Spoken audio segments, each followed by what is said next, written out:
Welcome back, boys and girls, to Poppy and Rye. This is our exciting chapter. We're almost near the end of the book. Chapter 26, The Battle of the Boulder.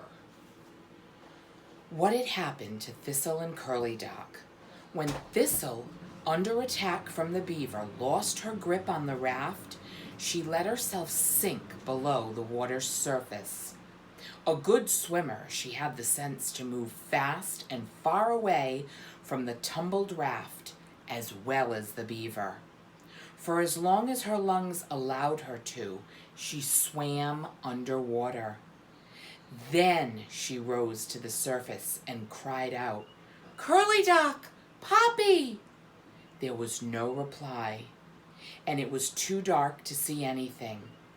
Terribly distressed, Thistle swam about in circles in search of her companions. She was still searching when she heard a faint splash. "Who's that?" she called. "It's me, Curly Dock. Who's that?" "Thistle. Where are you?" "Here, keep talking. Try to swim toward me. I'll try to move toward you." The two met in the middle of the pond. "Where's Poppy?" was the first thing Curly Dock said. "I hoped she'd be with you. I didn't see what happened to her." "Do you think she's all right?" asked Thistle. "I don't know. Listen." There came what sounded like a faint cry. "Here we are!" Thistle called back loudly. "Shh! A beaver might hear you." In any case, there was no response. "Curly Dock? What?" "Poppy said she wasn't that good a swimmer." Do you think," Curly Dock stammered, "do you think she drowned?" Instead of replying, Thistle said, "We'd better get back to land." "Which way?" Thistle tried to gauge their place. "I think that way is closest." She pointed the way with her nose. The two mice swam steadily. Neither spoke until they reached the shore. As soon as they got out, they both looked back over the pond. "Do you see anything?" Thistle said. "No." "What are we going to tell Pa and Ma?" "Better just say what happened," Curly Dock replied. "What do you think did happen?" "She must have drowned." Thistle shook her head. Curly Dock said, "She said she couldn't swim, and we didn't hear her, did we?" "Maybe she got to the lodge anyway." "Thistle, even if she did, she said she needed us to get Rye out." "But then, what'll happen to Rye?" There was no answer. Suddenly, Thistle said, "Curly Dock, Ma and Pa were moving tonight. We don't know where they went." "Maybe they left a note." The two mice ran up the hill. There was pale light, but no sun yet. Upon the eastern horizon, when an exhausted Thistle and Curly Dock, full of their awful news, reached the hilltop. To their complete surprise, they saw the entire family working in a frenzy. Half were laboring in the ditch before the boulder. The others were toiling about the boulder's base, hauling away dirt as fast as they could. Most of the earth around the boulder already had been removed. To Thistle and Curly Dock's eyes, the boulder appeared to be resting on absolutely nothing. "Pa!" Curly Dock called. Valerian turned. His mouth opened with surprise. "Why, what are you two doing here? Did you free Rye? Where's Poppy?" "Pa," Thistle said, "we were getting close to the beaver's lodge on a raft when one of the beavers discovered us." "No." "Then we got whacked with a tail," Curly Dock continued. "The raft went over, but Thistle and we're good swimmers." "You mean Poppy?" "We're not sure, but drowned probably." Valerian, mouth agape, struggled to control his emotions. Turning away, he gazed at the boulder, the ditch, the pond. "Pa," Thistle asked, "what's everybody doing?" Valerian explained as best he could. "You're going to smash the dam?" Curly Dock exclaimed when he heard the plan. "We're trying, but I think I'd better talk to your mother. Tell her the news." He hurried away. Clover, to oversee her part of the digging, had established herself with her 3 youngest just behind the large stone. The moment Valerian appeared, she bolted up. "What is it? Something has happened? I can see it in your face." "It's Thistle and Curly Dock." Clover shut her eyes. "They were going to the lodge on a wood chip when a beaver turned them over." "Valerian, the children! What happened to them?" "Thistle and Curly Dock got back. They're good swimmers. But it's Poppy. They don't know what happened to her." "Then they never reached Rye?" "No." "Valerian." "Clover," Valerian asked, "what do you think we should do?" Clover dipped her head, swallowed hard, and looked up. "Valerian, you said it before. Poppy's a clever mouse. Maybe she's all right. Maybe she isn't. But I still think we have to get that boulder going down the ditch like we planned. We have to do something." "But Clover, if Rye's still in the lodge, it might make things worse." The 2 mice stared at each other. "Valerian," Clover said in a whisper, struggling to remain dry-eyed, "I still think we have to try. I do." "I guess you're right," Valerian returned grimly. "The ditch is pretty much done. How soon can we push the boulder down?" Clover, burping one of the babies, said, "We only need to dig a little more, and then—" Whatever Clover was about to say was cut off by a shout on the other side of the hill. "Beavers!" came the cry. "The beavers are attacking!" "Oh my gosh, work as fast as you can," Valerian urged Clover. "We'll try to hold them off." He gave Clover a quick hug and then tore around to the front of the boulder to see what was happening. 13 beavers had waddled out of the pond. Arrayed all in a row, dripping wet, they were whacking their broad tails on the earth, making an awful racket. Their teeth, side by side, looked like an orange picket fence. In the middle of the line was Mr. Canard, peering up at the boulder.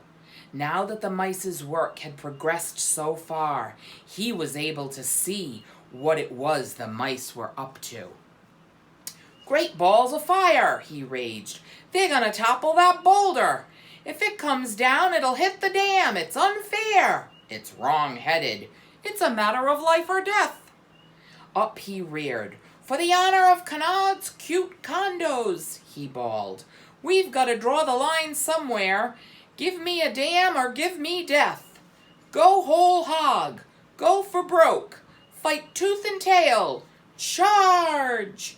As one of the beavers began to waddle up the hill. The mice, taken by surprise, stopped work on the boulder and the ditch. Too terrified to do anything, they simply stared at the advancing line of beavers. Valerian rushed down. "Defend yourselves," he cried. "If only for a few minutes, that's what we need." Galvanized, the mice scrambled in all directions, running and tripping over themselves as they gathered up sticks, pebbles, and clods of dirt. "Hold your fire," Valerian cried. "Wait till you can see the gap between their teeth." The beavers, beating their tails, pressed up the hill. Their sheer bulk was enough to frighten away some of the mice. Curly Dock, unable to restrain himself, charged down the hill with a mud ball in either paw. "Come on," he called. "Don't stand there, attack!" Thistle, armed with a pointed stick, was the first to join him. As soon as he was in throwing range, Curly Dock chucked his mud balls at the beavers. When these balls bounced harmlessly off the beaver's pelts, he gathered up more and threw them. Unfazed, the beavers continued their advance. "Be warned," Mr. Canard bawled up at the mice. "We don't intend to let anything happen to that boulder." Valerian, meanwhile, was in a frenzy, organizing his sons, daughters, and grandchildren into 3 brigades. "When I give the word," he told them, "the first group will follow me. Go after one beaver at a time. It's the only way. You other 2 groups attack when you think it's time. Now chins up, whiskers straight, nose a quiver. Let's show them what mice can do." Brandishing a twig, he dashed down the hill, his offspring trailing close behind. Here you can see a picture of the beavers getting attacked by all the mice. Thistle and Curly Dock were off on their own, poking and pricking the beaver's feet with twigs. Maddened, the beaver spun about, lowering his tail shield. Brother and sister pressed their attack relentlessly. The beaver turned and fled back to the pond. Meanwhile, Valerian and his pack of mice surrounded another beaver. They pelted her with mud balls and then followed up with a stick attack. The beaver responded, grabbing at them, snatching them up, and flinging them off to the side. She also began to flail about with her tail, smashing down indiscriminately. The mice, some hurt, retreated. But even as they did, the second wave of mice, 15 strong and squeaking madly, swarmed down the hill. "Mice to the fore! Mice to the fore!" they cried in unison. So furious was their onslaught with sticks, pebbles, and mud balls, the attack of the beavers faltered. When one of the mice managed to shove a stick up a beaver's nose, the beaver turned and scampered back toward the pond. Mr. Canard reared up to block his way. "How dare you retreat?" he cried, shoving the frightened beaver back up the hill. "They're only mice. Beavers never retreat. We have not yet begun to fight. Rally round the flag. Don't give up the ship. Remember Canard's cute condos. You're fighting for the honor and glory of me." A third wave of mice, emboldened by the success of the first 2 groups, poured down the hill in a great wave, squealing, "Mice and freedom! Mice and freedom!" at the top of their lungs. Too excited to stay organized, they struck out at any beaver that was near. It was Thistle and Curly Dock who went after Mr. Canard. He snarled and snapped at them, and then with one sweep of his tail sent them tumbling head over tail. Dazed but not hurt, they shook themselves up and then hurled themselves back into the fray. Whack, whack went Mr. Canard's tail. The mice danced away. The mice did manage to dent the beaver's onslaught. Each beaver, surrounded by mice, was forced into fighting alone. But though the mice attacked and attacked again, the beavers gradually moved up the hill. Despite their stubborn resistance, the mice were forced into retreat. It was not a rout, but their strength was beginning to give out. Valerian, who was engaged with a particularly large beaver, had been knocked down twice. Each time he picked himself up. He cast an eye toward the top of the hill. When he saw that Clover and the other mice were still feverishly digging around the boulder, he threw himself back into the fray. Clover, who kept looking from the frantic digging around the boulder to the equally frantic battle below, finally shouted, "We're ready!" down to Valerian. Valerian, who had just been brushed back, staggered up, heard the call. "Mice to the boulder!" he bellowed. "Mice to the boulder!"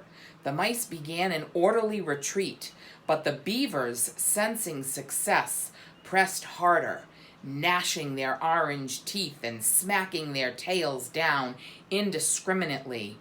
"Drive them away!" Mr. Canard shouted. "Show no mercy! Flatten them! Turn them into lily pads!" The attack worked. The mice began to scatter. Once dispersed, they grew panicky. They started to race in all directions. Now their orderly retreat became a rout. "Swat them!" Mr. Canard cried. "Crush 'em! Flatten them out!" Valerian raced toward the boulder. A blow from Mr. Canard sent him backward. Spinning about in corkscrew fashion, he collapsed to his knees, stunned. Mr. Canard reared up and beat his chest. "We have them!" he cried triumphantly. "Strike while the iron is hot. Hit them where it hurts. Winning isn't everything, it's the only thing." Suddenly, from up behind the boulder, came a great shout. "What the mice mollies is going on here? Where's Poppy? Get out of my way, Furface. Hit the road, Toothbrain." Who do you think it is? There was the sound of a slap, and a beaver, his nose a pincushion of quills, let forth a shriek and began to bolt down the hill. "Who's in charge here?" Erith yelled. "Where's that seed-brained Poppy? Get out of my way, Waffletail." Whack! Another beaver went scrambling down the hill. "Beat it, Bucktooth." Thistle approached him. "You are good, just like Poppy said." "Don't call me good, you furry inch of tail leavings. Just tell me what's going on. What's all the ruckus? Who are you, Chiselmouth?" he demanded. "The name is Castor P. Canard, but please just call me Cass. We can be friends. You know what the philosopher said, a stranger is just someone you haven't met. I mean that, Sin. Don't tell me I'm your friend buster," Erith interrupted with a roar. "I'm nobody's friend." With that, he slapped Mr. Canard hard, right across the face with his quill-covered tail. For a moment, Mr. Canard, nose bristling with quills, could do no more than stare at Erith with shock, horror, and pain. And here's a picture of that.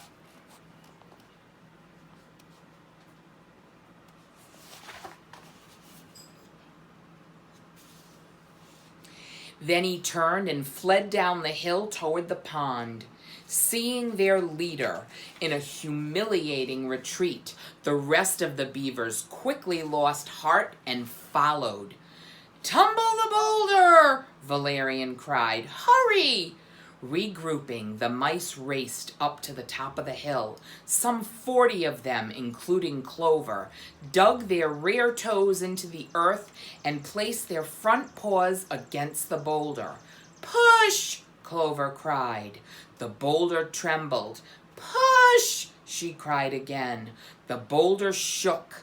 It moved. It began to roll forward. Quickly it gathered speed and momentum until, to the high, shrill cheers of the mice, the boulder plopped into Valerian's ditch. Then, still rolling, it began to hurtle down the hill, moving faster and faster. Plummeting, it struck a stone, which caused the boulder to bounce high into the air over the heads of the astonished and retreating beavers, and it came down and struck the dam. There was a tremendous thump, followed by absolute silence. The silence was broken by a sudden gurgling sound, the sound of the pond water emptying through the breach in the dam. Neither beavers nor mice spoke. They could only stare. It was Erith who broke the profound silence by asking, "Where the busted bat bung is that Poppy anyway?" And here is the tumbling boulder.